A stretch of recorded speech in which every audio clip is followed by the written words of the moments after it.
మోకాల నొప్పులకు ఎటువంటి సర్జరీ లేకుండా ప్రాణ పెయిన్ క్లినిక్ అందిస్తున్న అత్యాధునిక చికిత్స. ఏ వ్యాపారంలో అయినా సరే, ఏ వ్యవస్థలో అయినా సరే వినియోగదారుడే కింగ్ అన్నాడు జాతిపిత Mahatma Gandhi. Customer satisfaction is our motto అన్న సిద్ధాంతాన్ని నమ్మే ప్రతి సంస్థ సక్సెస్కు మారుపేరవుతోంది. మహాత్ముని మాటలనే కాదు, ఈ విజయాన్ని కూడా స్ఫూర్తిగా తీసుకొని రోడ్డు రవాణా సంస్థ లక్ష్య సాధనకు నడుం కట్టింది. ఏంటా లక్ష్యం? ఆ లక్ష్య సాధనకు ఆర్టీసీ అనుసరించబోతున్న ప్లాన్ ఏంటి?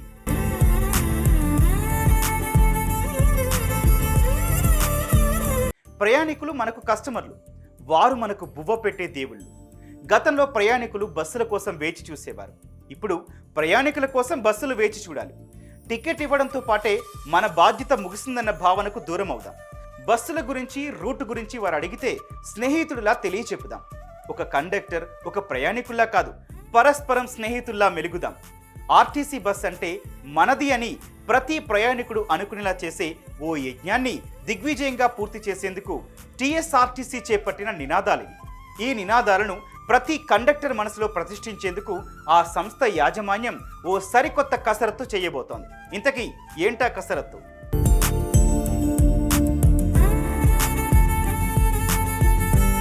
మనం నిత్యం చూస్తూనే ఉంటాం. డిపాజిట్లు చేయించేందుకు బ్యాంక్ మేనేజర్లు, ఇన్సూరెన్స్ పాలసీ కట్టించేందుకు ఎల్ఐసి ఏజెంట్లు ఎంత చక్కగా మాట్లాడతారు.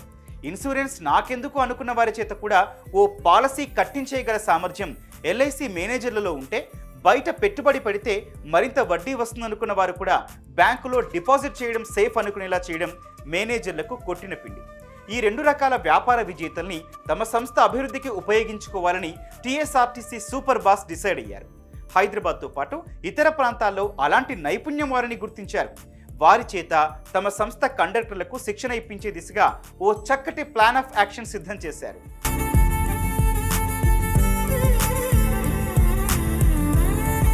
ఈ బ్యాంక్ మేనేజర్లు, ఎల్ఐసి మేనేజర్లు టీఎస్ఆర్టీసీ కండక్టర్లకు గురువులు కాబోతున్నారు. ప్రయాణికుడి గొప్పదనం ఏంటన్న నిజాన్ని వారి మెదళ్లలో చొప్పించబోతున్నారు. ఎంతటి ఫ్రస్ట్రేషన్లో ఉండే కండక్టర్ అయినా ప్రయాణికుడితో చక్కగా మెలిగేలా తీర్చిదిద్దబోతున్నారు. కట్ చేస్తే ఈ శిక్షణ పూర్తి చేసుకున్న కండక్టర్లలో 195% మంది కండక్టర్లు ఇక ఆర్టీసీ ప్రయాణికులకు స్నేహితులు కాబోతున్నారు. ఆర్టీసీ బస్ ఆక్యుపెన్సీ రేషియో 75% పెంచాలన్న లక్ష్యంలో భాగస్వాములు కాబోతున్నారు.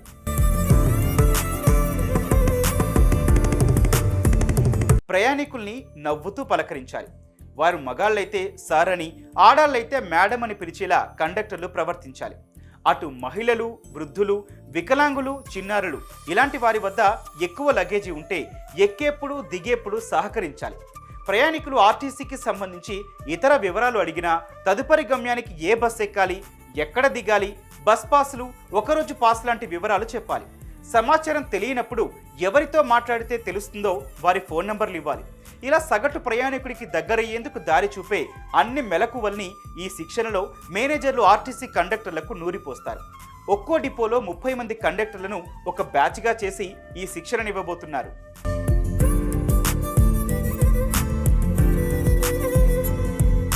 ఇప్పటికే సిటీలో తిరిగే బస్సులు ప్రయాణికులు ఎక్కడ చెయ్యెత్తాపినా బస్సు ఆపే ఎక్కించుకుంటున్నారు. టౌన్లో 24 గంటలు తిరిగేందుకు 100 రూపాయల డే టికెట్టు, 6 గంటలు తిరిగేందుకు 50 రూపాయల T6 టికెట్టు, సెలవు రోజుల్లో నలుగురు రోజంతా తిరిగేందుకు 300 రూపాయల స్పెషల్ టికెట్ లాంటి విధానాలతో ఆదాయం పెంచుకునేందుకు ప్రయత్నిస్తున్న ఆర్టీసీ కండక్టర్లను ప్రయాణికులు స్నేహితులుగా, డ్రైవర్లను ప్రయాణ భద్రతకు మారుపేర్లుగా మార్చేందుకు ఓ కొత్త ప్రయత్నాన్ని ప్రారంభించింది. ఎంటైర్ కంట్రీకే ఓ మార్గదర్శకంగా నిలవబోతోంది. ఆర్టీసీ చేస్తున్న ఈ వెరైటీ ప్రయత్నంపై మీ అభిప్రాయాలను కామెంట్ రూపంలో షేర్ చేయండి.